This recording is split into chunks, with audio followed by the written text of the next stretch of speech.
Olúwa jàre ọ́ lónìí lọ́wọ́ agbára rẹ bàbá fi ṣẹ́gun rẹ hàn fògo rẹ hàn fi ọlá rẹ hàn a ó sì yàn ọ́ lógo láì lórúkọ Jésù Kristi Olúwa tó olùgbàlà wa àmín. Wọ́n lọ jẹ́ kábíyèsí dúpẹ́ lọ́wọ́ Ọlọ́run fún oore ọ̀fẹ́ tó fún wa ní àṣálẹ́ yìí ó dúpẹ́ fún oore ọ̀fẹ́ tó fún wa láàárọ̀ yìí. Ọba tó pa wá mọ́, ọba tó fi wá sílẹ̀ fún ìfẹ́ ọ̀tá, ọba tó gbà á lọ́wọ́ ayé, ọba tó òjòjú tì wá. Òun náà fẹ́ ká gbéga fún oore ọ̀fẹ́ tá a rí gbà yìí níwájú rẹ̀, oore ọ̀fẹ́ ńlá níwájú rẹ̀ sẹ́ fún ohun tó ṣe lórí ayé wa, fún ohun tó ṣe lórí ayé ọmọ, fún ohun tó ṣe lórí ẹbí. Fẹ́ ká gbé ohun tó pọ̀ ní pàtàgbára ìga torí pé ó jẹ́ Ọlọ́run fún wa.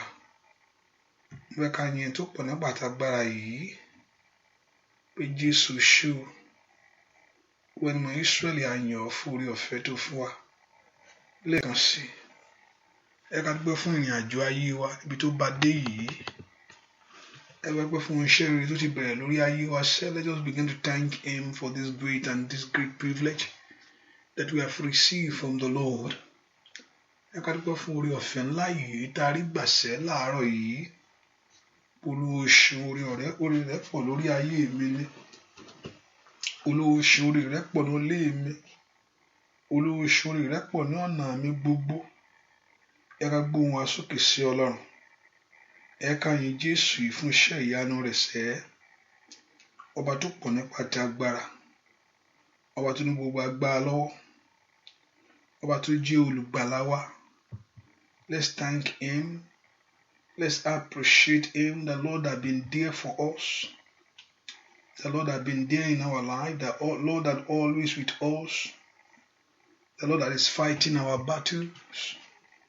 Let's lift our voice and thank him. Ẹ ká gbóhùn wa sókè sẹ́ sí Ọlọ́run. Olùgbàlà ó ṣé o. Ẹni mọ Ísírẹ́lì ó ṣé. Ìwọ tí gbogbo ọpẹ́ yẹ ó mọ̀ ṣé. Ìwọ tí gbogbo ìyìn yẹ lórí ayé mi ó ṣé o. Lift your voice and just appreciate him. Ẹ ká gbóhùn wa sókè ká yin Ọlọ́run yìí. Ẹlẹ́dàá mi ó mọ̀ ṣé o. Ọlọ́run mi ó mọ̀ ṣé o. Ẹni tó pọ̀ ní pàtàgbára ó ṣé o. Ẹni tó ní gbogbo agbára lọ́wọ́ ó mọ̀ ṣé. Ìwọ tó jẹ́ agbára fún wa, ìwọ tó jẹ́ ìrànlọ́wọ́ fún wa, ìwọ tó dúró tì wá, ìwọ tó dúró tì wá, ìwọ tó jẹ́ ìmọ́lẹ̀ wa.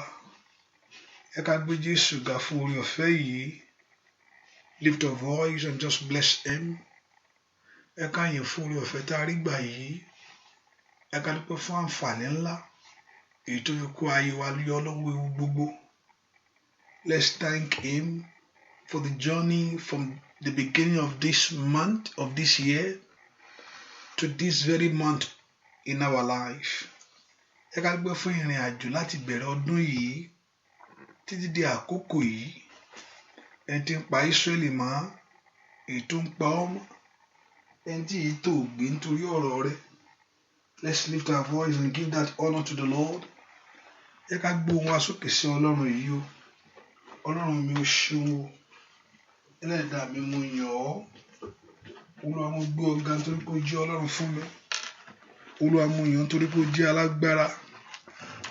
Olúwa ó ṣeun fún ìyanu rẹ sẹ́. Olúwa ó ṣeun fún ògo rẹ.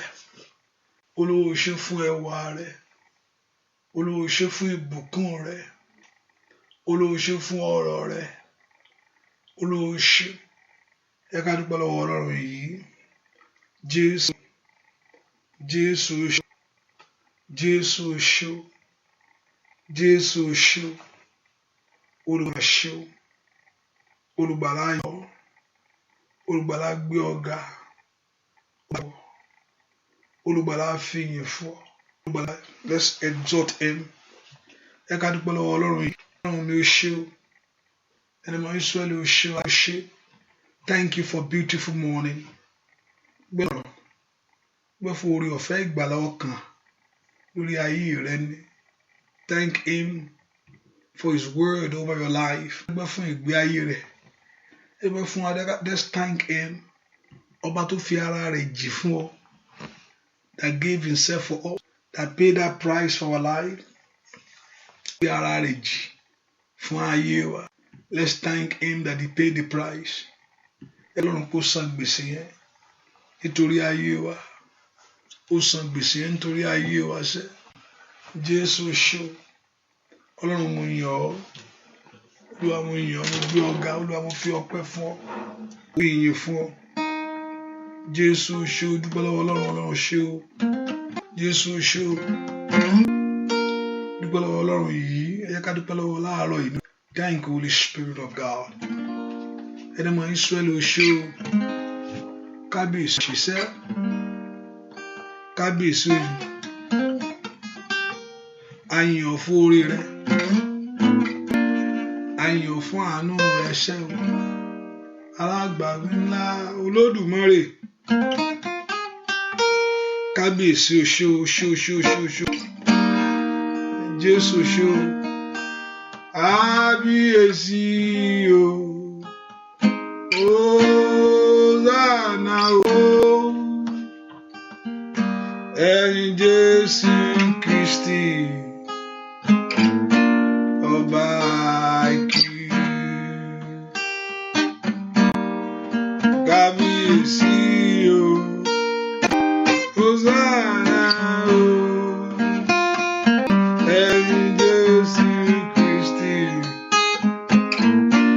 Ọba àìkú. Ẹ gbéga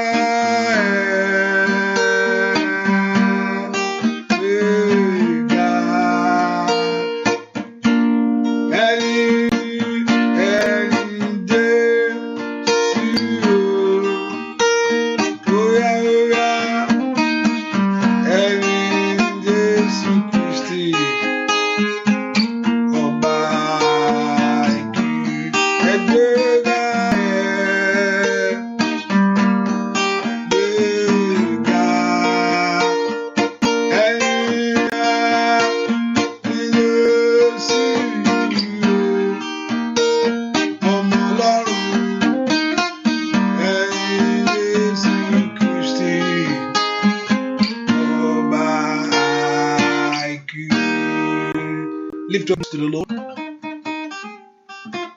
Dúpẹ́ lọ́wọ́ Jésù yìí. Dúpẹ́ lọ́wọ́ Jésù yìí. Psalm 117 say, "Oh, give thanks to the Lord, all ye nations, praise him, all ye people." Ó fẹ́ ká gbé ká yìn. Dúpẹ́ lọ́wọ́ Jésù. Dúpẹ́ lọ́wọ́ Jésù yìí. Thank him for his merciful and kindness, his grace towards us. Ẹni tó bá wò kò ronú jinlẹ̀ dára ni o. Bí Ọlọ́run ò tiẹ̀ ṣe fún mi. Má wo ohun tí ò níyẹn. Fi lé ọ lọ́wọ́ yẹn ni kò wò. Ohun tó wà níyẹn yóò wà fún ọ. Kábíyèsí o ṣé o. Wá mojú bá ìgbà ọwọ́ rẹ̀ dà. Olúwa mojú bá rẹ̀. Gbogbo dídá ẹlẹ́rù ní. Olúwa mojú bá rẹ̀. Ìbá Olúwa mojú bá rẹ̀. Ìbá Olúwa mojú bá rẹ̀.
lágbàtà ó mọ̀ ṣe. Ó ṣe o Jésù alágbára. Ó ṣe o Jésù, ó ṣe o. Ọba mímá tó kà mí kọ́ àwọn àlàyé ènìyàn. Ó ṣe o Jésù, ó ṣe o. Bóyá dúpẹ́, ó ṣe o Jésù, ó ṣe o. Ó ṣe o Jésù, ó ṣe o. Ọba mímá tó kà mí kọ́ àwọn àlàyé ènìyàn. Ó ṣe o Jésù, ó ṣe o. Kábíyèsí ńlá alágbára gíga. Asọ̀rọ̀ mọ ìhó Olódùmarè bàbá mi. Alágbára gíga ò bàbá olórí ọ̀fẹ́. Abániṣe òde ọ̀kun bàbá ńlá. Óyá óyá dúpẹ́ lọ́wọ́ Ọlọ́run alààyè. Óyá dúpẹ́ lọ́wọ́ ẹlẹ́dàá rẹ ni. Óyá óyá dúpẹ́ lọ́wọ́ Olódùmarè bàbá mi. Ó ṣé Jésù fún oore rẹ. Arúgbó ìgbàanì mo yìn ọ́ o bàbá. Óyá ó ṣé fún oore rẹ o. Arúgbó ìgbàanì mo yìn ọ́ o bàbá. Ó ṣé Olódùmarè fún oore rẹ. Arúgbó ìgbàanì mo yìn ọ́ o bàbá. Óyá ó ṣé Jésù fún oore rẹ. Arúgbó ìgbàanì mo yìn ọ́ o bàbá. Mo yìn ọ́ o bàbá. Mo yìn ọ́ o bàbá.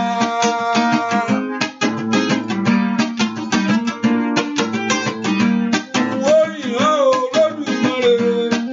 Mo yìn ọ́ o bàbá. Ó ṣé Jésù fún oore rẹ. Arúgbó ìgbàanì mo yìn ọ́ o bàbá. Dúpẹ́ lọ́wọ́ Ọlọ́run ọba tó bẹ́ẹ̀ láti gba gbogbo ògo yìí. Jésù tó sẹ́ńtó ní gbogbo ọpẹ́ ìbí òǹṣò. Jẹ́ ká ronú jinlẹ̀ ká dúpẹ́ lọ́wọ́ rẹ̀ sẹ́. Jésù ó ṣé o. Jésù ó ṣé o. Jésù ó ṣé o. Alágbàwí ó ṣé o. Jésù ó ṣé ìwọ ní gbogbo ọpẹ́ kí fún gbogbo ènìyàn dúpẹ́. Ó tó bẹ́ẹ̀ ó ju bẹ́ẹ̀ lọ. Kó fún gbogbo ènìyàn. Ó ju bẹ́ẹ̀ lọ. Jésù. Dúpẹ́ dúpẹ́ dúpẹ́ dúpẹ́ dúpẹ́ dúpẹ́ dúpẹ́ dúpẹ́. Dúpẹ́ dúpẹ́ lọ́wọ́ Ọlọ́run yìí ó ṣé o Jésù. Dúpẹ́ lọ́wọ́ Ọlọ́run alàìṣẹ́. Ọlọ́run ó ṣé o, Ọlọ́run ó ṣé o fún gbogbo ọ̀nà fún mi. Let's lift our voice. Olúwa ó ṣé ní gbogbo ọ̀nà fún ayé wa. Olúwa ó ṣé ní gbogbo ọ̀nà ní ilé mi. Ní gbogbo ọ̀nà ló máa ṣe ní gbogbo ọ̀nà. Ẹ ṣé. Ní gbogbo ọ̀nà. Ẹ ṣé o bàbá. Ní gbogbo ọ̀nà. Ẹ ṣé. Ní gbogbo ọ̀nà. Ẹ ṣé o bàbá. Ọpẹ́ ó ṣe pàtàkì níwájú Olúwa. Giving thanks to God is very important before Him, even though He told us to do that. Fi ọpẹ́ fún Olúwa. Kò yẹ pé Olúwa bá mi fún mi iṣẹ́ yẹn bá mi ṣe nìkan lọ́rùn fẹ́ gbọ́ lẹ́nu wa. Ó fẹ́ ọkàn ọpẹ́ ọkùn tó mú oore tó ṣe fún wa. Ẹni tó bá sì dúpẹ́ àná is a candidate for a new things. Ẹni tó dúpẹ́ àná ní rí mi ràn gbà. Ẹ̀yin náà ìwò tí bá fún yàn kan tí ò dúpẹ́ ẹ á máa dá sí brother yẹn lò mo ṣe fún ní nǹkan bá kò tiẹ̀ sọ pé thank you. Bẹ́ẹ̀ ni Ọlọ́run náà fẹ́. We want us to give thanks to Him. We want us to appreciate Him. fẹ́ ká dúpẹ́ Olúwa ṣeun. Sátánì fẹ́ ká focus lórí ohun tá a ní ṣùgbọ́n so ká miss out ní ohun tí Ọlọ́run fẹ́ fún wa. But don't focus on what you don't have now. Focus on what God has done for you. Ẹ ká dúpẹ́ ohun tó ti ṣe yẹn fún ayé wa. Fẹ́ni tó ṣe léyìí yóò ṣàṣepé iṣẹ́ rẹ̀. Ọlọ́run dúpẹ́ fún oore ọ̀fẹ́, dúpẹ́ fún oore ọ̀fẹ́, dúpẹ́ fún àǹfààní ńlá, dúpẹ́ fún ọwọ́ agbára Jésù lórí ayé rẹ ni. Olúwa máa ṣeun, Olúwa máa ṣe nínú ilé mi, Olúwa máa ṣe nínú ẹbí mi, Olúwa máa ṣe nínú ayé àwọn ọmọ mi, Olúwa máa ṣe nínú àjò mi. Olúwa mo dúpẹ́ bí tó bá yé mi dé, mo dúpẹ́ bí tó ń bá yé mi lọ. Ọlọ́run dúpẹ́ bí tó bá dé báyìí, ọba tí ó jẹ́ kó ní ìgbẹ̀yìn tó dára. Dúpẹ́ lọ́wọ́ rẹ̀ sẹ́, ọba tí ó fún mi ní ìgbẹ̀yìn tó dára, ọba tí ó fún mi ní ọba tí ó mú mi parí ọdún yìí láyọ̀, ọba tí ó mú mi parí oṣù tó mú ọ bẹ̀rẹ̀ yìí. Now you're going to finish well in this month. Lift your voice and just give that praise to God.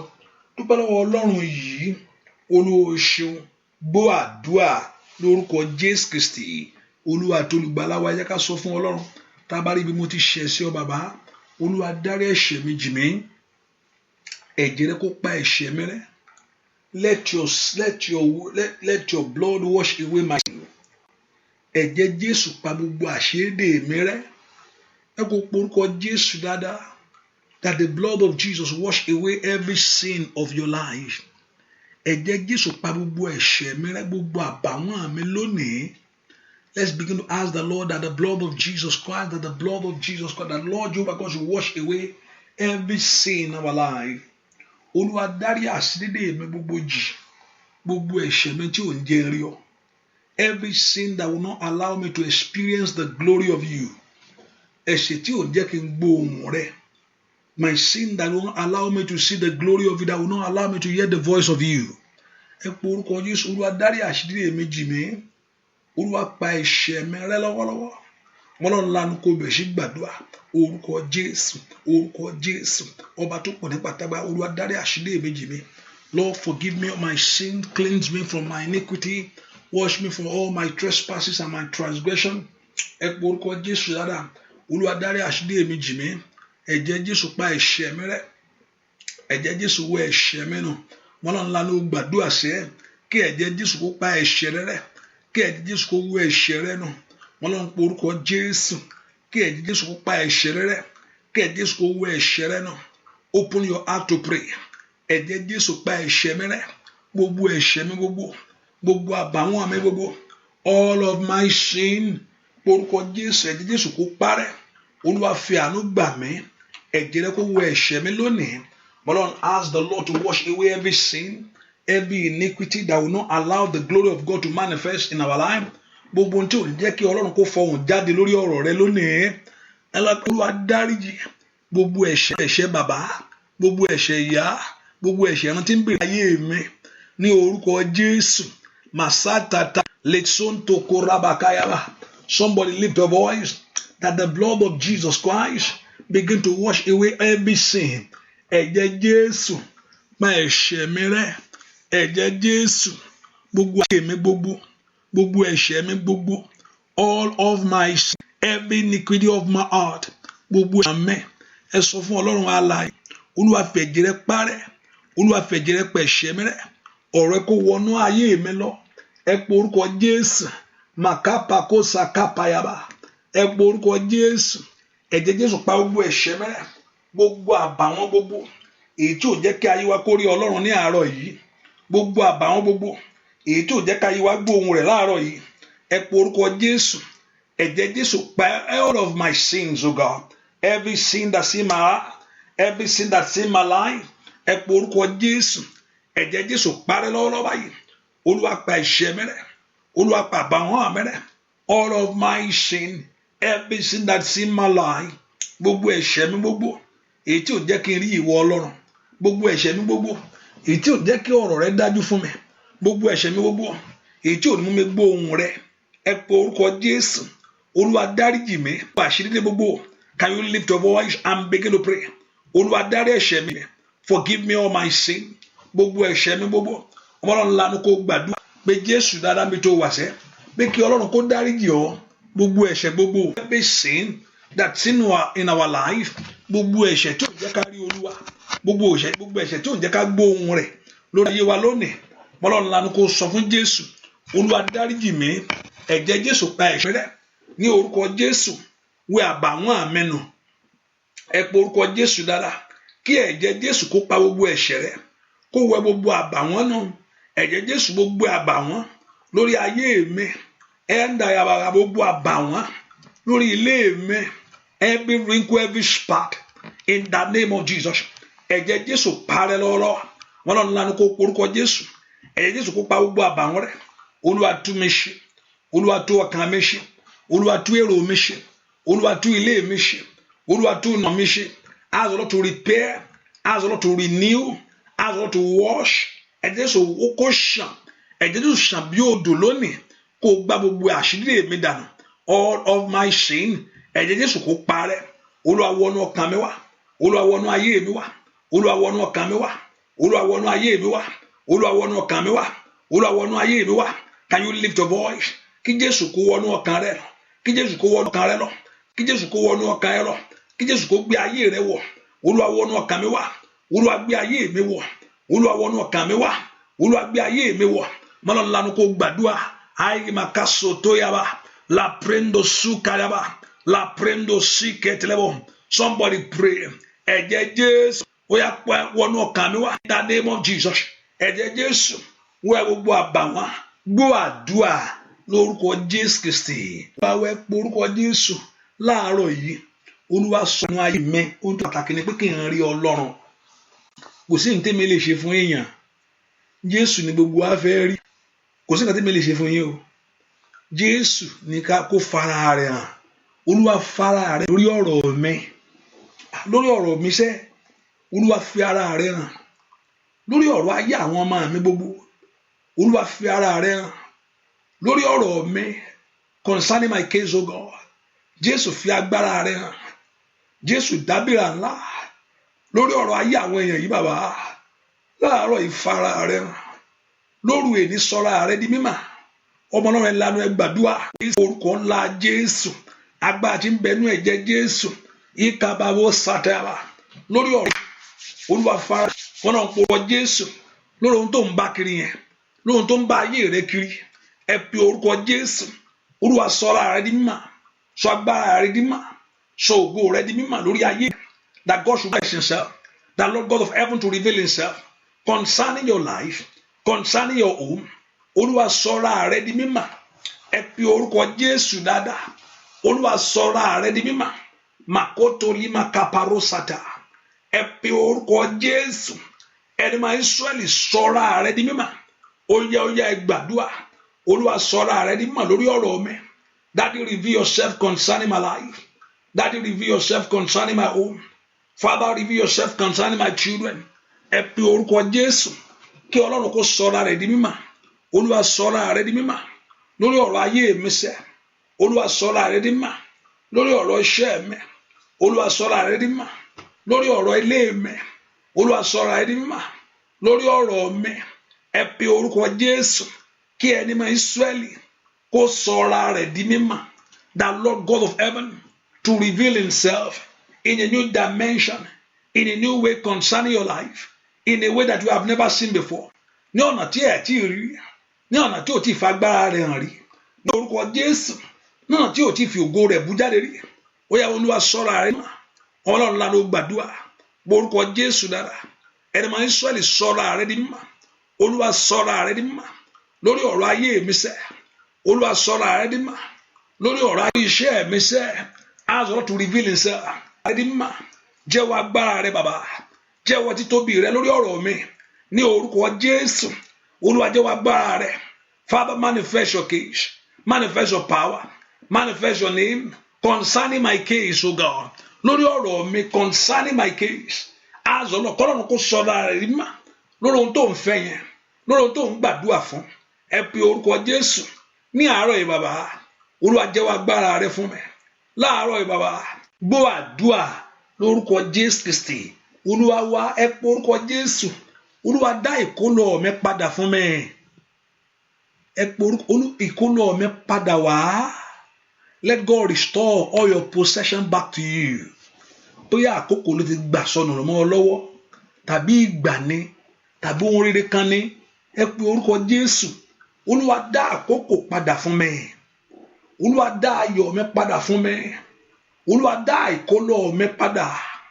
Sóní ẹgbà tiẹ̀ padà. Ó dá kẹ́yìn náà rí ti yín gbàṣẹ́. Olúwa dá ẹ̀tọ́ mi padà fún mi. Ohun tó yẹ mí láyé Olúwa dá padà fún mi. Gbogbo tí ayé ti gbẹ́sẹ̀ lé lórí ọ̀rọ̀ mi. Gbogbo tí ayé ti gbẹ́sẹ̀ lé lórí ọ̀rọ̀ ayé àwọn ọmọ mi. Gbogbo tí ayé ti gbẹ́sẹ̀ lórí ìrìn àjò mi. Ohun tí ayé sọ pé àwọn ti gbẹ́sẹ̀ lé o. Olúwa dá ìkólọ mi padà. Láàárọ̀ iṣẹ́ ẹ fún mi ní ìkólọ mi. Ọmọ Ọlọ́run ńlá ló gbàdúrà orúkọ Jésù, orúkọ Jésù, orúkọ ńlá Jésù. Ẹni mọ̀ Ísírẹ́lì dá ìkólọ mi padà. Ìwọ tó fún Síónì ní ìkólọ tiẹ̀ padà. Ọmọ Ọlọ́run ńlá ló gbàdúrà kó sọ fún Ọlọ́run bí kí Ọlọ́run láàárọ̀ yìí ohun tó tọ́ sí ẹ láyé, ohun tó yẹ kó ti jẹ́ tiẹ̀, èyí tí ọ̀tá mú mọ́wọ́, ibi tó yẹ kó ti dé tí ọ̀tá dènà rẹ̀, yíká bàbá bó sàtẹ́bà, ohun tí ó yẹ kí ayé ẹni ti rí gbà, èyí tí ọ̀tá ò jẹ́ kí ayé ẹni rí. Olúwa dá ìkólọ mi padà. Olúwa dá ìkólọ mi padà. Ọmọ Ọlọ́run ńlá ló gbàdúrà sẹ́. Olúwa dá ìkólọ mi padà. Ẹ pe orúkọ Jésù. Olúwa dá ìkólọ mi padà. Ìwọ ìkólọ Síónì padà wá. Ọlọ́run dá ìkólọ Síónì padà fún. Ìkólọ mi padà wá. Ìkólọ mi padà wá. Ìkólọ mi padà wá. Ọmọ Ọlọ́run ńlá ló gbàdúrà kó sọ fún Jésù kí ìkólọ rẹ padà wá. Fóun tó ní sọnù yẹn kó padà wá. Fóun tó ayé ti jí gbé mọ́ ọ lọ́wọ́ kó padà wá. Fóun tí ayé ti gbà lọ kó padà wá. Fóun tí ayé ti gbẹ́sẹ̀ lé kó padà wá. Ohun tí kò ṣeéṣe mọ́ kó padà wá. Ní orúkọ Jésù. Olúwa ìwọ tó dá ìkólọ Síónì padà. Lord, that restore the captivity of Zion back to you. Ask the Lord to restore your glory back to you. Ó dá ìkólọ Síónì padà. Síónì gba ìkólọ rẹ̀ padà. Yíká bàbá wo, I want to dream again. Èmi náà fẹ́ lálàá ohun rere. Èmi náà fẹ́ ní ìfọ̀kànbalẹ̀. Èmi náà fẹ́ ní ẹ̀rí. Olúwa dá ìkólọ mi padà. Olúwa, somebody can you pray? Ǹjẹ́ a lè gbàdúrà láàárọ̀ yìí? Olúwa dá ìkólọ mi padà. Gbọ́ àdúrà lórúkọ Jésù Kristi. Olúwa wá ẹ pé orúkọ Jésù. Olúwa fi ọ̀nà ìṣerere ayé mi láti sin lọ. The way to a place of glory. Father, show me that way to a place of glory. Olúwa fi ọ̀nà ìṣerere ayé mi. Ayé mi ò gbọ́dọ̀ yí lójú kan mọ́. Ayé mi ò gbọ́dọ̀ ṣìnà mọ́. But me, remember sometimes you have a time you want to go somewhere and you already set the time. Sometimes when you miss a road, I've missed a road, I've lost the road for 4 hours. Hallelujah. Sometimes when I pass through that place now, many years ago, Lori highway, just to exit, difficult, I don't know. For 4 good hours on one road, from one road to another. With a quoted 1 hour. Tí ti mú ayé ẹlòmíì ṣìnà tí yàn bá ṣìnà ẹlòmíì kò tẹ̀lé bẹ́ẹ̀ wọ́n ẹlòmíì fún kò tọ́nà o. Olúwa mú ayé mi mọ̀nà síbi ìṣerere lónìí. Ayé mi ò gbọdọ̀ ṣìnà mọ́. Ọ̀pọ̀lọpọ̀ ó ti ṣìnà kò tẹ̀ tí rí báyìí. Ọ̀nà tó ṣì láyé ni kò tí ì bọ́nú ẹ̀dùn níyìí. Hallelujah. Ayé mi ò gbọdọ̀ ṣìnà mọ́. Ìran mi ò gbọdọ̀ ṣìnà mọ́ bàbá. Ẹ mú mi débẹ̀ bí ayọ̀ mi sẹ́. Ibi tí ẹ kí n dé láyé yíká bàbá ó sàtẹ́yàbá. Ẹ mú mi débẹ̀. Ní orúkọ Jésù, ibi tí ẹ kí n dé láyé ẹ mú mi débẹ̀. Ìran mi ò gbọdọ̀ ṣìnà mọ́. Ayọ̀ ọmọ mi ò gbọdọ̀ ṣìnà mọ́. Not your way anymore. Ẹ mú mi dé bí ayọ̀ mi sẹ́. Ẹ mú mi lọ síbi tí ògo ayé mi wà. Ẹ mú mi lọ síbi ayọ̀ mi sẹ́. Ẹ mú mi lọ síbi tí ògo ayé mi wà. Ayé mi ò gbọdọ̀ ṣìnà mọ́. Can you lift your voice and pray that you will not miss it anymore? O gbọ́dọ̀ tún ṣìnà mọ́ láyé. O gbọ́dọ̀ tún ṣìnà iṣẹ́ yẹn mọ́. Ọmọlọ́run ńlá ló gbàdúrà. Olúwa mú mi dé bí ayọ̀ mi sẹ́. Ibi tí àṣeyọrí mi wà. Níbi tí ògo mi wà. Ilẹ̀ ọlọ́ràá mi. Ní orúkọ Jésù. Ibi ayọ̀ mi láyé. Ọmọlọ́run ńlá ló gbàdúrà. Bẹ́ẹ̀ kí Ọlọ́run kó mú ọ débẹ̀. Mú mi dé bàbá. Olúwa mú mi débẹ̀. Olúwa mú mi dé bí ayọ̀ mi. Olúwa mú mi dé bí ògo mi. Olúwa mú mi dé bí ẹwà mi. Olúwa mú mi dé bí ìbùkún mi. Olúwa mú mi dé bí àṣeyọrí mi. o gbúdọ̀ tún ṣìnà mọ́ ọmọlọ́run lánàá ó gbàdúrà sẹ́ ayé rẹ ò gbúdọ̀ tún ṣìnà ayé ọmọ rẹ ò gbúdọ̀ tún ṣìnà o gbúdọ̀ tún ṣìnà òṣèré o gbúdọ̀ tún ṣìnà Olúwa mú mi débi ògo mi ibi ògo mi sẹ́ ibi ògo ayé mi ibi tó yẹ kí n dé ètí ìlérí ó fi ṣẹ ibi tó yẹ kí n dé ètí ọkàn ó fi balẹ̀ láyé ibi tó yẹ kí n dé ìdínú mi ó fi dùn ibi tó yẹ kí n dé ètí mi náà ó jẹ ibi tẹ́mi ó jẹ èèyàn ẹni tó yẹ kó pàdé láyé ètí ọkàn rẹ yóò balẹ̀ ètí ó mú ìran rẹ ṣẹ ẹ pe orúkọ Jésù Olúwa mú mi débẹ̀ take me to that place mi ò gbúdọ̀ ṣìnà mọ́ ayé mi ò gbúdọ̀ ṣìnà ọmọ mi ò gbúdọ̀ ṣìnà ó yá níbo lẹ wà sẹ́ ẹ pe orúkọ Jésù ìran mi ò gbúdọ̀ tún ṣìnà mọ́ ó yá sọ fún Ọlọ́run that Lord should take you there ẹ mú mi débi tó yẹ kí n dé láyé o ẹ mú ọmọ mi débẹ̀ ẹ mú aya mi débẹ̀ ẹ mú ilé mi débẹ̀ ẹ mú ìran mi débẹ̀ ibi tó yẹ ká dé láyé ibi tí ọkàn ó fi balẹ̀ ilé ọlọ́rà mi sẹ́ gbọ́ àdúrà lórúkọ Jésù Kristi Olúwa wa Ọlọ́run ṣèlérí fún àwọn ọmọ Ísírẹ́lì pé wọ́n mú ọ lọ sí ibilẹ̀ ìlérí is only 2 people ló débẹ̀ o Mósè gangan tó lead wọn gan ò débẹ̀ hallelujah ohun tó dúró tí òjò débẹ̀ bẹ́ẹ̀ ni ṣùgbọ́n also at the end kò sí nǹkan tí yẹn béèrè Ọlọ́run tí Ọlọ́run ò kì í fún yàn Mósè yẹn náà ibi tí Jésù níbi tí Ọlọ́run sọ tọ́lọ́ pé gbàgbé ẹ̀ a rí pé at that mountain of transfiguration ó wà pàdé bẹ́ẹ̀ ó fa ní òkè yẹn Jésù àtàwọn àdúró síbẹ̀ hallelujah ṣùgbọ́n physically kò débẹ̀ Sátánì ò jẹ́ kí ìlérí ṣẹ mi ì mọ bí tọ́lọ́run rí fún ọ pé òun ó mú ọ dé arógbóbógo rẹ jà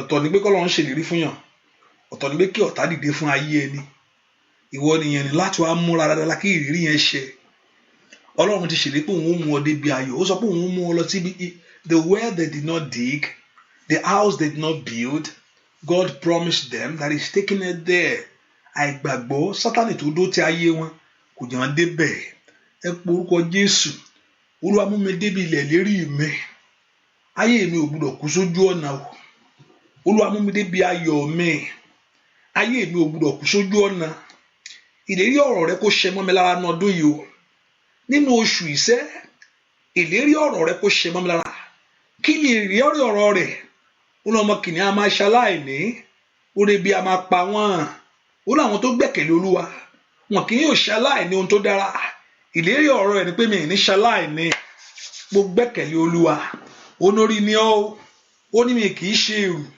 ìlérí ọ̀rọ̀ rẹ pé òun fi ẹ̀mí kùn tẹ́mi lọ́rùn òun sì fi ayọ̀ ìgbàlà hàn mí ìlérí ọ̀rọ̀ rẹ pé bí bá fẹsẹ̀ mi tẹ̀ òun ó gbà fún mi ní ìní èmi rẹ pé ó ní ìròyìn ayọ̀ àgbọ̀ láwùjọ àwọn olódodo àìpọ̀ orúkọ Jésù ìlérí rẹ pé nípa ìná rẹ àti mímúláradá ọmọlọ́run lánàá kó gbàdúrà ìlérí rẹ kó ṣẹ mọ́ mi lára let your word come to pass in my life gbogbo tó ń di lọ́wọ́ nú ayé mi gbogbo tó ń dènà rẹ̀ lórí mi lónìí ìka bàbá sàtẹ̀yàbá pé ẹnikẹ́ni kì yóò yàgànnà ilé rẹ̀ ó yá pé orúkọ Jésù àìlímà kó pradàgàdàbà sọ fún Ọlọ́run alààyè ìlérí ọ̀rọ̀ rẹ̀ kó ṣẹ ní orúkọ Jésù ìlérí ọ̀rọ̀ rẹ̀ ṣẹ mọ́ mi lára ìlérí ọ̀rọ̀ rẹ̀ ṣẹ mọ́ mi lára Olúwa rántí ìlérí rẹ̀ Olúwa rántí ìlérí rẹ̀ lórí mi wọn náà ń pe orúkọ Jésù pọ́ gbà bí fún mi ní ìní pọ́ ṣẹ́ mi di ńlá pọ́ gbórí mi òkè ó yẹ ọyọ ọmọ náà lọ létí ohun tó sọ nípa ayé rẹ sẹ́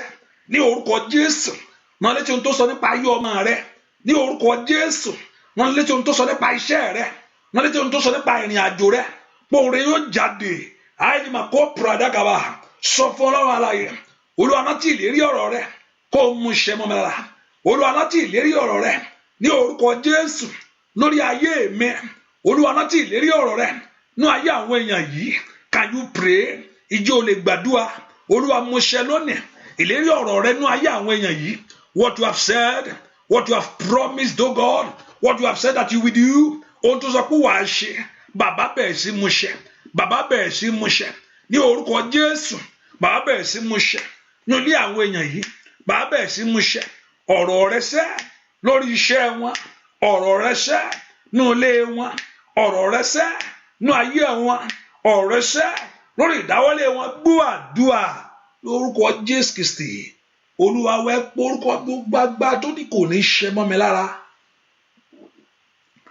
Mo ní yàtọ̀ sí pé kọ́lọ́run sọ, yàtọ̀ sí pé kí wọn náà gbàdúrà kó wọ sínú ìmọ̀ṣẹ́ rẹ̀. Hallelujah. Ọwọ́ èèyàn ló kù sí. Ọlọ́run ti sọ̀rọ̀ pé wàá dọlọ́mọ láyé, ìwọ náà wàá múra gan pé ó náà máa dọlọ́mọ. Gbogbo agbára tí ò fẹ́ kí ìlérí ọ̀rọ̀ rẹ ṣẹ mọ́ mi lára, Olúwa tẹrí agbára náà bá. Gbogbo májẹ̀mú èyí tí ò fẹ́ kí ìlérí ọ̀rọ̀ rẹ ṣẹ mọ́ mi lára, gbogbo májẹ̀mú tí ò fẹ́ kí ìlérí ọ̀rọ̀ Ọlọ́run ṣẹ mọ́ mi lára, Olúwa tẹrí agbára náà bá. Olúwa dójú ti agbára náà. Olúwa sọ agbára náà di asán. Gbogbo agbára tí ò fẹ́ kí ìlérí ọ̀rọ̀ rẹ ṣẹ mọ́ mi ní ara, gbogbo agbára tí ò fẹ́ kí ìlérí ọ̀rọ̀ Ọlọ́run ṣẹ mọ́ mi lára, gbogbo agbára tí ò fẹ́ kí ìlérí Ọlọ́run ṣẹ mọ́ ọ̀rọ̀ ayé rẹ lára, gbogbo agbára tí ò fẹ́ kí ìlérí Ọlọ́run ṣẹ mọ́ ọmọ rẹ lára, Olúwa sọ agbára náà di asán. Olúwa dójú ti agbára náà.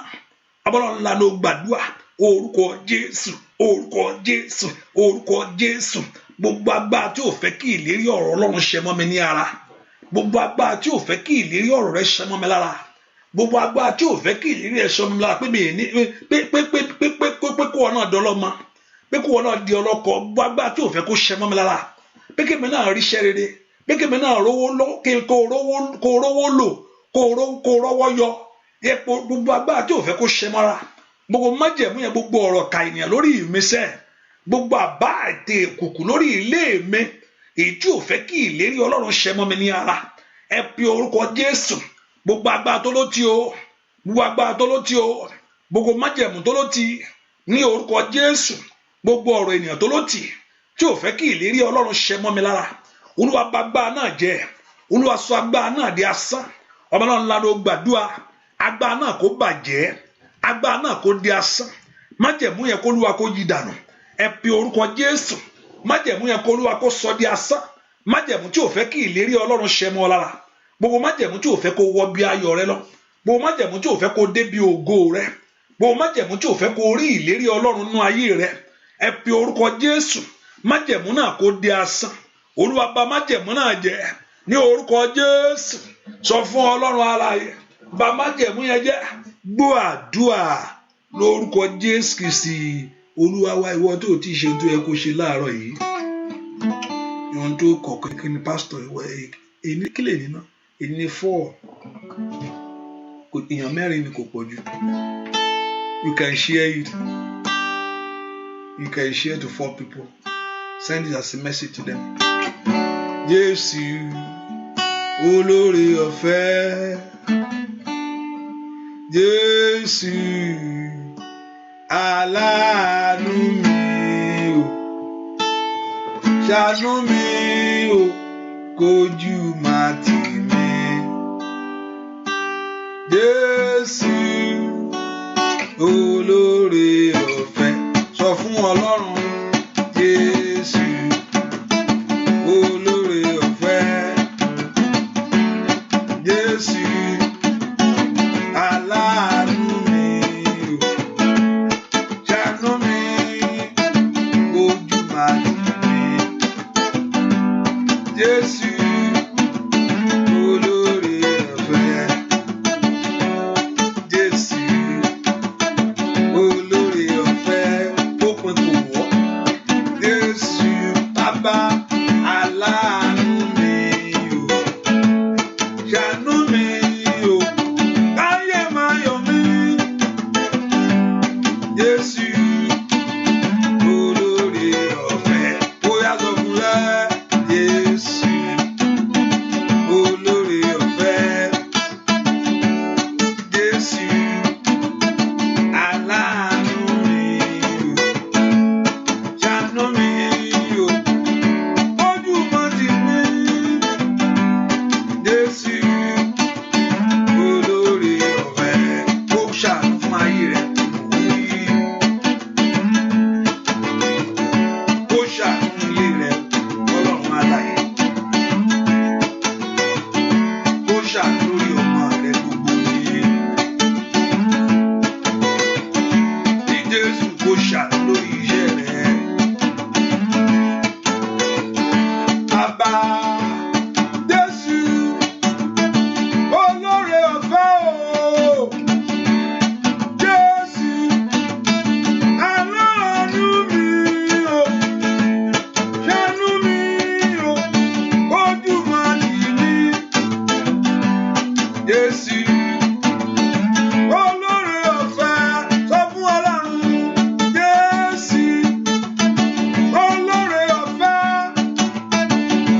orí ọ̀fẹ́ Ọlọ́run tọ̀ ayé mi wá o lórí ohun tí mò ń lé láyé lórí ohun tó ń wá kiri yẹn orí ọ̀fẹ́ Ọlọ́run bà lé ọ̀rọ̀ mi lónìí.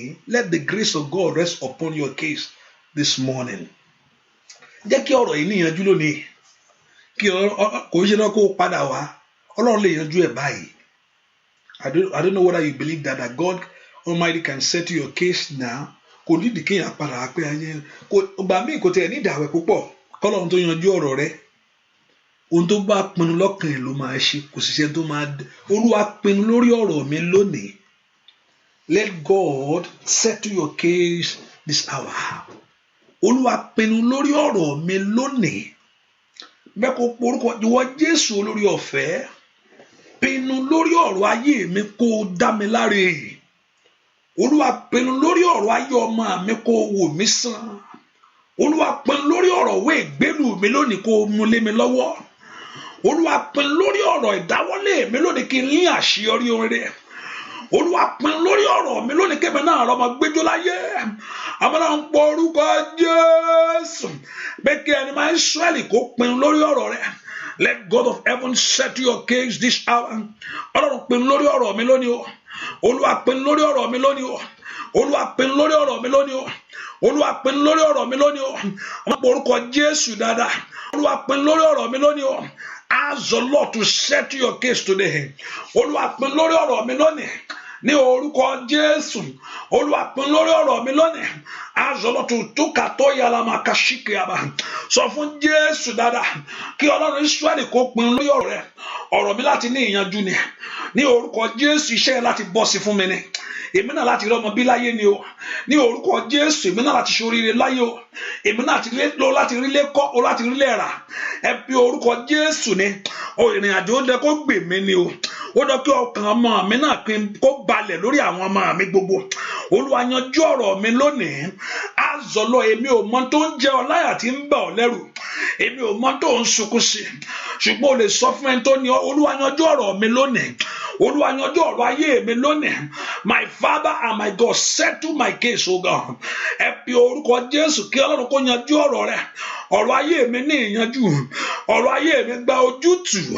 Ẹ pe orúkọ Jésù. Ọ̀rọ̀ ayé mi gbó ní ìyanjú. Ọ̀rọ̀ ayé mi gba ojútùú. Gbọ́ àdúrà ní orúkọ Jésù Kristi. Olúwa wẹ gbogbo ọwọ́ tó fọwọ́sowọ́pọ̀ lórí mi. Gbogbo agbára tó fọwọ́sowọ́pọ̀ lórí mi. Tàbí kò ṣe ẹnìkan ló ń bá jà. Bó ṣe ń bá ti lé bàbá jà ló ń bá ti lé ìyá jà. Gbogbo ogun tó parapapọ̀ lórí mi. Olúwa tú wọn ká. Olúwa tú wọn gbogbo agbára tó parapọ̀ lórí iṣẹ́ mi gbogbo. Gbogbo májẹ̀mú ilé tí ń bá ti májẹ̀mú ìta ṣiṣẹ́. Mo jẹ májẹ̀mú ìta tí ń bá ti lé ṣiṣẹ́ lórí ọ̀rọ̀ mi. Gbogbo májẹ̀mú ẹnu ilé tí ń bá ti ẹnu iṣẹ́ ṣiṣẹ́. Gbogbo májẹ̀mú ilé bàbá mi tí ń bá ti ìrìn àjò mi ṣiṣẹ́. Pé àníṣe ẹ má jò ó gbé. Ẹ má jò ó gbé o. Ẹ má jò orí ṣe ń bẹ̀sẹ̀. Gbogbo májẹ̀mú tó fọwọ́sowọ́pọ̀ lórí mi. Gbogbo agbára tó lu tó fọwọ́sowọ́pọ̀ down every joint hand over my life.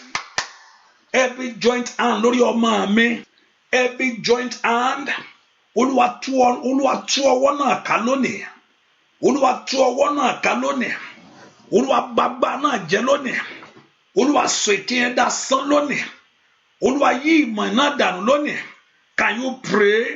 Ó dá kí májẹ̀mú yẹn bàjẹ́ o. Ó dá kí agbára yẹn kó di asán o. Ó dá kí gbogbo májẹ̀mú tó fọwọ́sowọ́pọ̀. Every joint hand. Ṣèbí bẹ́ẹ̀ sọ pé wọ́n kóra wọn jọ. Kò sọ pé wọ́n ní kóra wọn jọ. Ó ní wọ́n kóra wọn jọ. Gbogbo tó ti kóra wọn jọ nítorí ọ̀rọ̀ ayé mi o. Tó ní pé kó má bọ́ sí fún rere. Ẹ pe orúkọ Jésù. Níbi tó ti kóra wọn jọ nítorí ọmọ rẹ. Ní orúkọ Jésù. Ọ̀run tú wọn ká lónìí. Ọ̀run tú wọn ká lónìí. Ọ̀run tú wọn ká lónìí. Ẹ pe orúkọ Jésù. Gbogbo tó ti kóra wọn jọ nítorí ọ̀rọ̀ ayé mi. Where they have gathered together. Ní orúkọ Jésù. Gbogbo àwọn alágbára tó fọwọ́sowọ́pọ̀ lórí ìṣeré mi lónìí. Ẹ sọ fún Ọlọ́run alààyè. Olúwa tú wọn ká. Olúwa dèdè wọn rú. Olúwa tú wọn ká. Olúwa dèdè wọn rú. Ẹ pe orúkọ Jésù. Olúwa yí ìmọ̀mọ́ dànù. Gbogbo tó ṣe Olúwa bàjẹ́. àṣírí wọn jó tú. Olúwa tú ọ̀tá mi láṣìírí. Olúwa tú ọ̀tá mi láṣìírí. Gbogbo tó ti ń bò lórí ọ̀rọ̀ mi, gbogbo tó ti ń bò lórí ọmọ rẹ tí ọ̀tá ń bò, gbogbo iṣẹ́ ẹni bí, gbogbo iṣẹ́ ẹni ọ̀tá, gbogbo iṣẹ́ àwọn ẹni òkùnkùn lórí ìran mi lónìí ní orúkọ Jésù di asán. Ó yá Olúwa tú wọn ká. Scatter them, O God. Ogun lé tó fọwọ́sowọ́pọ̀ ní orúkọ Jésù. Ogun ta tó fọwọ́sowọ́pọ̀ lórí ọ̀rọ̀ ayé mi lónìí. Ask the Lord to scatter them. Ask the Lord to scatter them. Orúkọ Jésù dáadáa. Let God of heaven scatter them. Olúwa tú wọn ká. Olúwa tú wọn ká. Olúwa tú wọn ká. Olúwa tú wọn ká. Ibikíbi tó fọwọ́sowọ́pọ̀ lórí ọ̀rọ̀ ayé ẹ. Ibikíbi tó fọwọ́sowọ́pọ̀ lórí ọ̀rọ̀ ọmọ rẹ lónìí ní orúkọ Jésù. Ẹni máa ń sọ ẹ̀lú tú wọn ká. Olúwa dèdè wọn rú. Olúwa tú wọn ká. Olúwa tú wọn ká. Olúwa tú wọn ká. Ogun lé tó fọwọ́sowọ́pọ̀ mọ́ ogun ìta ní orúkọ Jésù. Ogun tí ò fẹ́ kí ìlérí Ọlọ́run ṣẹ mọ́ lára ní orúkọ Jésù. Olúwa tú wọn ká lónìí. Olúwa tú wọn ká lónìí. Olúwa tú wọn ká. Ibi tó ti kóra wọn jọ nítorí ọ̀rọ̀ mi, ibi tó ti kóra wọn jọ, gbọ́ àdúà lórúkọ Jésù Kristi. Olúwa wá. Olúwa tú wọn ká. Ọlọ́run tó kóra Ábíráhámù àti Dátánì, ó tú wọn ká. Ọ̀tá ohun rere, ọ̀tá Érónù, pé ṣé wọ nìkan ni, ṣé wọ nìkan lọ́rùn ń bá sọ̀rọ̀ ní, ṣùgbọ́n Ọlọ́run tú wọn ká o. Láti pé èèyàn gbọ́dọ̀ sí ń di ọ̀tẹ̀ láyé. Hallelujah. Ẹ bá wà ń di ọ̀tẹ̀ fẹ́ tẹnu, má bá wà, èèyàn gbọ́dọ̀ bá wà ń bẹ́ o. Kórà àti Ábíráhámù àti Dátánì, Olúwa tú wọn ká. Wọ́n kóra wọn jọ. Gbogbo agbára tó fọwọ́sowọ́pọ̀ nítorí ayé rẹ lónìí, Ọlọ́run kó tú wọn ká. Ẹ ṣàmì dáadáa. Gbogbo ogun tó ń gbàbọ̀dè fún ayé rẹ lónìí, ogun àdúgbò ní, ogun ilé ọkọ àti ilé aya ní, ilé rẹ ní, ilé ẹnu iṣẹ́ ní, ogun àdúgbò ní, èyí tó fọwọ́sowọ́pọ̀ pé àníṣe kì í ṣe eré kó jìnnà. Mo ní kí Ọlọ́run kó tú ogun náà ká. Kàtólì máa kàṣẹ orúkọ Jésù. Olúwa dìde nínú agbára rẹ kó tú wọn ká lónìí o. Arise in your power. Gbogbo wọn tó ní kí ìṣe mi ò fẹ́ ṣojú, tó fẹ́ kí ìṣe mi ṣojú mi, fún ohun tí mo ti ń gbàdúrà fún tí ò fẹ́ kó wá. Olúwa tú ogun náà ká. Olúwa bá ìwọ ogun ìwí lórí ayé mi. Olúwa tú ìwọ ogun ìka ní orúkọ Jésù. Ogun má rí olùrànlọ́wọ́. Ogun má rí bẹ́ẹ̀ ni. Ogun tí ò fẹ́ kí ọ̀rọ̀ Ọlọ́run ṣẹ mọ́ lára. Ẹ pe orúkọ Jésù. Olúwa tú ogun ìka. Ìka bàbá santiaba. Ìkarima kó sotoleba. Ẹ pe orúkọ Jésù. Olúwa tú ogun ayé mi ká lónìí. Olúwa tú ogun ilé mi ká lónìí. Ọmọdé pe orúkọ Jésù. Olúwa kó tú ogun náà ká. Olúwa tú ogun tó dìde sí ayé mi ká. Olúwa tú ogun tó dìde sí ọyọ́ ọmọ mi ká. Olúwa tú ogun tó dìde sí ayé mi ká. Ogun tó dìde sí ayé mi. Ẹ pe orúkọ Jésù. Olúwa tú ká lónìí. Olúwa tú ká lónìí. Àdúà lórúkọ Jésù Kristi. Olúwa wá. Àní bá mi tú ká. Mo ní ogun èèyàn ò ṣe fi ọwọ́ jà, pé physically kò ṣe jà. Bẹ́ẹ̀ ni, kò yẹ pé o lè lu ọ̀gbà mi ọ̀tá tó ń ya ayé ẹ̀mí mẹ́lòmíì tó bá jọ jà lójúkorojú, ànàbàjẹ́ ló nà. Ṣùgbọ́n kò ṣe é jà bẹ́ẹ̀ yẹn ò mí pé o nà pé ó fìyàn lẹ̀. Yẹn mí kí yẹn pariwo ẹ fi mí lẹ̀ o, ẹ padà lẹ́yìn mi. Yẹn mí pé wọ́n padà lẹ́yìn yẹn. Hallelujah. Ṣùgbọ́n Ọlọ́run ní gbà yàn lọ́wọ́ ọ̀tá. Olúwa gbà mí lónìí. Pé yẹn pariwo lé ọ̀tá lórí, pé mo lọ pariwo lórí pé máa bú ẹ, máa jẹ́ kíníkan. Ṣùgbọ́n ṣé western world yìí lèèyàn lè pè yàn pé hello ọlọ́pàá ní pé o, ẹ máa bọ̀ kíákíá àwọn ẹ̀dẹ̀ ẹ, mo máa rí máa ẹ lójú àlá, mo máa kọ́ máa yọ sí mi. Ọlọ́pàá ṣé yẹn lè, I don't think there's nothing we can do. Bẹ́ẹ̀ ni, even though ẹni tó jẹ́ lọ́wọ́ gangan, ọlọ́pàá gan sọ fún mi pé there's nothing they can do, pé gbogbo lọ kóòtù ni. Tọ́kílẹ̀sì gbẹ̀yìn mo máa rí lójú àlá, ó ń ṣépè fún mi, máa rí nǹkan. Ọlọ́run lè gbà lọ́wọ́ ogun bẹ́ẹ̀ yẹn. Ogun tí wọ́n tá tó lọ sọ́rọ̀ dókítà, tí dókítà gan ò rí nǹkan kan tó ń ṣe ọ́. Ọlọ́run lè gbà yàn. Olúwa gbà mí. Olúwa gbà mí. Sísítà, gbogbo ara yín pé ṣùgbọ́n ọmọ ò jáde. Olúwa gbà mí, ẹ pe orúkọ Jésù. Olúwa gbà mí, ilé àmọ̀káyé máa ṣàyà. Olúwa gba ayé mi lónìí, ìkàtọ́lì máa káyé máa sílẹ̀ kẹtàyà. Olúwa gbà mí, agbá ń bẹ lọ́wọ́ ẹ láti gbà mí. There's power in your hand to deliver me. O lè gbà mí lọ́wọ́ ogun tó fẹ́ dójú tì mí yìí o. Olúwa gbà mí lọ́wọ́ ogun tó fẹ́ já mi sí òwò yìí o. Olúwa gbà mí lọ́wọ́ ogun tó fẹ́ dójú tì mí o. Olúwa gbà mí lọ́wọ́ ogun tó fẹ́ kí ìrìn àjò pé mi o, pé kó lọ bẹ́ẹ̀ kó padà wá, pé kó dìpọ́tì ẹ padà wá léni. Áìlì máa ṣáìdà, ó ní máa káìlì máa ṣáìdà. Gbogbo ogun tí ń bèrè fún ìtìjú ayé rẹ ni, gbogbo ogun tí ń bèrè fún ẹ̀gàn. Olúwa gbà mí lọ́wọ́ ogun yìí, ogun tí ò fẹ́ kọ́kàn mi balẹ̀ láyé, ogun tí ò fẹ́ kémi náà ṣàṣeyọrí yìí. Olúwa gbà mí lọ́wọ́ agbára yìí, Olúwa gbà mí lọ́wọ́ ipá ọ̀tá yìí, ẹ gbà mí lọ́wọ́ ètè òkùnkùn yìí, ẹ gbà mí lọ́wọ́ àbáyé níbí yìí. Ẹ pe orúkọ Jésù. Ẹ̀jẹ̀ Jésù gbà mí, ẹ̀jẹ̀ Jésù gbà mí, ẹ̀jẹ̀ Jésù gbà mí.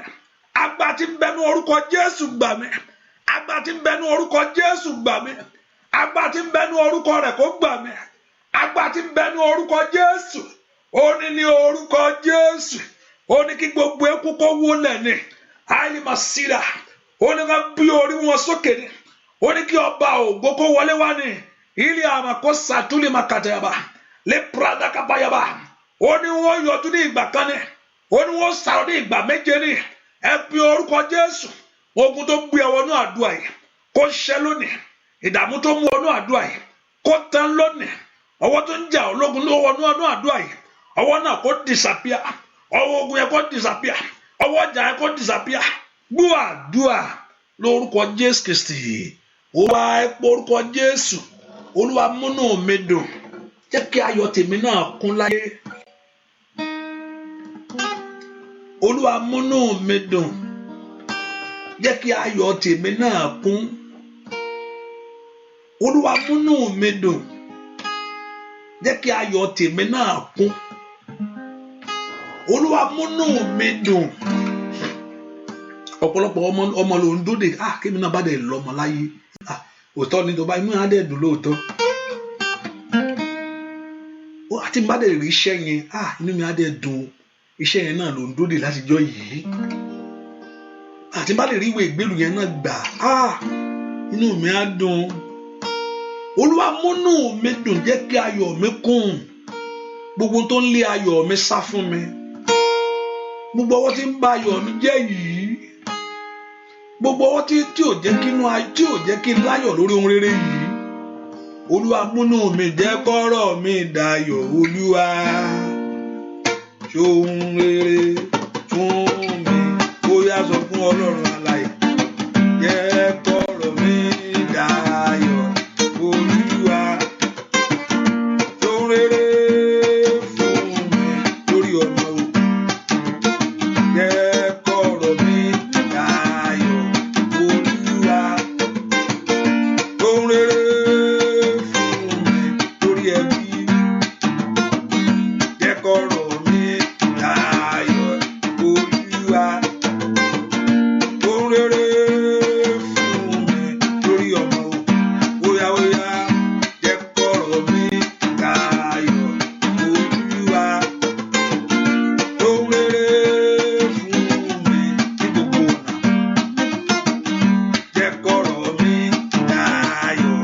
Olúwa ṣohun rere fún mi lórí ilé.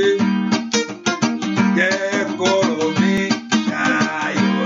Olúwa ṣohun rere fún mi ní gbogbo ọ̀nà. Óyá o, jẹ́ kọ́rọ̀ mi dayọ̀. Olúwa ṣohun rere fún mi. Óyá sọ fún Ọlọ́run alààyè, jẹ́ kọ́rọ̀ mi dayọ̀. Olúwa ṣohun rere fún mi. Ẹ porúkọ Jésù. Ó jẹ́ kí ọ̀rọ̀ mi bọ́ sí fún mi o. Ibi tó ti lè bọ́ sí náà ló wà yìí, lọ́dọ̀ níwájú Olúwa. Ibi tó ti lè dára rèé, níwájú ẹni tó ṣẹ̀dá rẹ̀. Tí ò bá lè bọ́ sí níwájú Olúwa báyìí, èmi ò mọ bí tó fẹ́ bọ́ sí mọ́.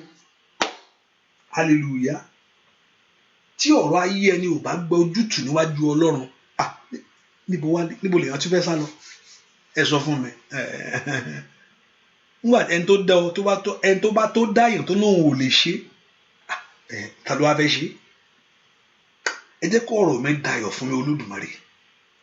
Olúwa múnú mi dùn, jẹ́ kí ayọ̀ mi kún. Ọjọ́ mi má jò lọ mọ́ mi lọ́wọ́. Ọdún yìí oṣù méjì ló kù, just 2 months. Gbogbo happy new year ló mọ kí ni ìsìn. Bẹ́ẹ̀ ni mo sọ fún ọ. Ẹ jẹ́ kí ọ̀rọ̀ mi dayọ̀ sẹ́. Ẹ jẹ́ kí mi náà rí ayọ̀ mi. Olúwa jẹ́ kí mi náà rí ayọ̀ mi. Gbogbo agbára tó dìde ogun sí mi, gbogbo ipá tó dìde ogun sí mi dójú tì í. Gbogbo agbára tó dìde ogun sí ayọ̀ mi, ilé àmàsáìdà. Gbogbo agbára tó dìde sí ìṣeré mi ni kó bá ń dójú tì í. Gbogbo agbára tó dìde sí ayọ̀ mi ni kó bá mi ṣẹ́ lónìí o. Gbogbo agbára tó dìde sí ìlérí ọ̀rọ̀ rẹ lórí ayé mi ni kó bá mi ta ní àtẹ̀wọlẹ̀ pátá. Put them down in the name of Jesus. Olúwa jẹ́ kí mi náà rí ayọ̀ mi sẹ́. Ẹ jẹ́ kí inú mi dùn, ẹ jẹ́ kí ọkàn mi balẹ̀. Ẹ fi ọ̀rọ̀ mi ṣìyanu. Ẹ fi ọ̀rọ̀ mi ṣìyanu. Ẹ jẹ́ lẹ́nu ọpẹ́. Ẹ jẹ́ lẹ́nu ọpẹ́. Ẹ jẹ́ lẹ́nu ọpẹ́. Ẹ pe orúkọ Jésù. Ó dá kó lẹ́nu ọpẹ́ yẹn. Ẹ pe orúkọ Jésù. Ó dá kó lẹ́nu ìyẹn. Ẹ pe orúkọ Jésù. Ó dá kó bọ́ sí fún ọ. Ní orúkọ Jésù. Ó dá kó fi àlàáfíà lò gbà. Ní orúkọ Jésù. Ó dá kó fi ayọ̀ lò gbà. Ẹ pe orúkọ Jésù dáadáa. Ó dá kó fi ayọ̀ lò gbà. Nínú ọdún yìí ni. Ó dá kí n fi ayọ̀ lò gbà. Nínú oṣù yìí ni. Ó dá kí n fi ayọ̀ lò gbà. Ẹ pe orúkọ Jésù. Ó dá kó fi ayọ̀ lò gbà. Ẹ pe orúkọ Jésù. Ó dá kí n fi ayọ̀ lò gbà. Ó dá kó bọ́ sí fún mi. Oore kó bọ́ sí fún ọ. Oore kó bọ́ sí fún ọ. Oore kó bọ́ sí fún ọ. Oore kó bọ́ sí fún ọ. Oore kó bọ́ sí fún ọ. Oore kó bọ́ sí fún ọ. Oore kó bọ́ sí fún ọ. Oore kó bọ́ sí fún ọ. Oore kó bọ́ sí fún ọ. Oore kó bọ́ sí fún ọ. Oore kó bọ́ sí fún ọ. Ní orúkọ Jésù. Oore kó bọ́ sí fún yín láyé. Asakoto katayaba. Ojú ò gbọdọ̀ tì yín. Ojú ò gbọdọ̀ tì yín. Ojú ò gbọdọ̀ tì yín. Ojú ò gbọdọ̀ tì yín.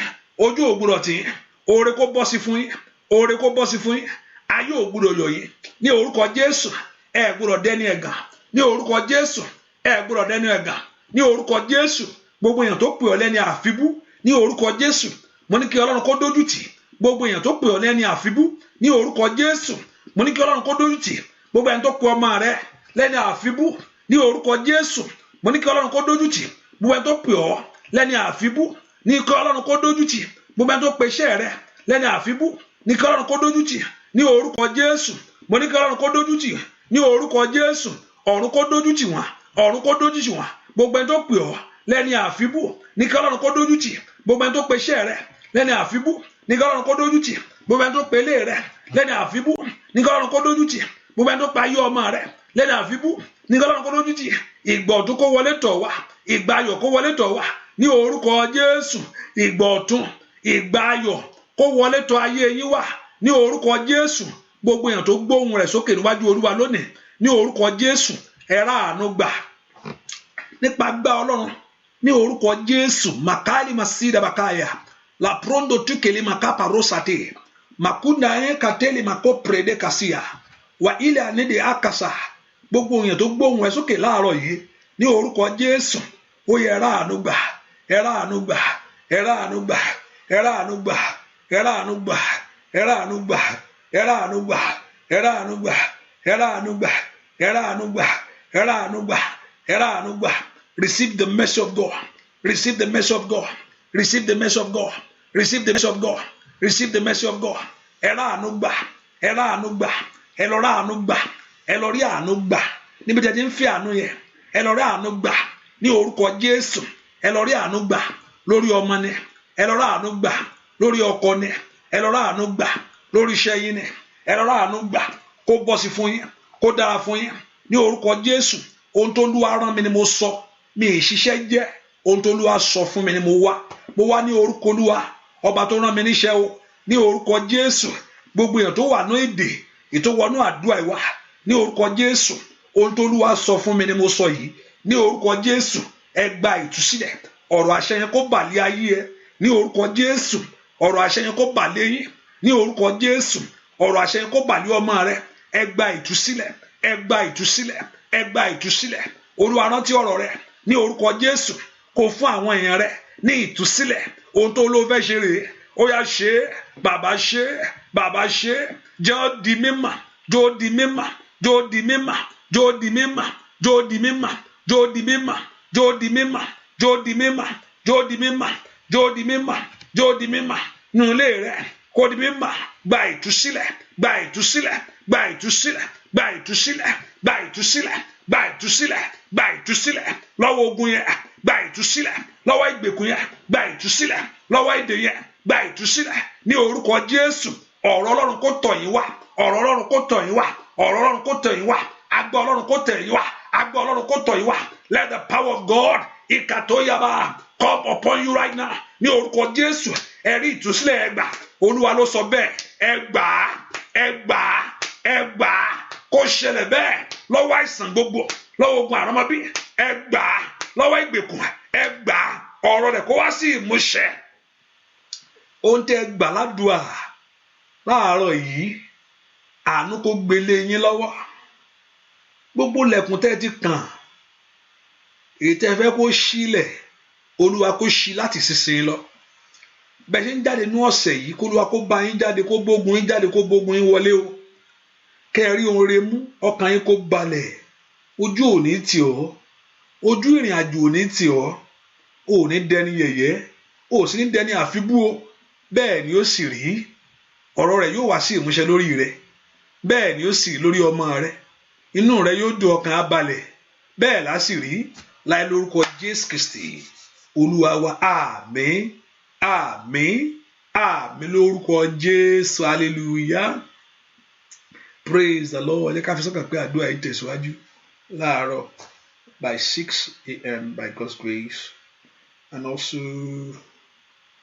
yes by 6 a.m. in the morning and I pray the Lord Jehovah God will help us in Jesus' name and I pray the Lord cover that water by the blood of Jesus Christ gbogbo ẹ tó gbómi dání wẹ̀ àtúnṣe wá ọmọ kọ́lọ́run kó fún yín ní ọmọ kí ẹ̀rọ ọmọ gbẹ́jọ láyé kójú mọ́ ṣe tì ọ́ gbogbo ẹ̀mí àgàn gbogbo àgàn lórí ayé rẹ dópin lónìí Ọlọ́run yóò rántí ọ̀rọ̀ rẹ nítorí tiẹ̀ bẹ́ẹ̀ ni ó sì rí gbogbo ẹni tó fẹ́ lọ sùn kẹ́ lálàá ìjìnlẹ̀ kó Olúwa kó ṣí yín lójú ẹ̀mí gbogbo àwọn tó ń jáde kó Olúwa kó bá yín jáde ayọ̀ wa kó kún ànígbàgbànú àdúrà bẹ́ẹ̀ ni ó sì rí Jésù Kristi Olúwa àtàgbára wa àmín àmín àmín lórúkọ Jésù. God bless you. Thank you for being here and also continue to share. You can share, which I want you to do that. Please do that. I want you to do that. Share, invite friends. And I know that ayé rẹ yóò ní ẹ̀rí bẹ́ẹ̀ ni ó sì rí Jésù Olúwa wa àmín. Somebody is calling me.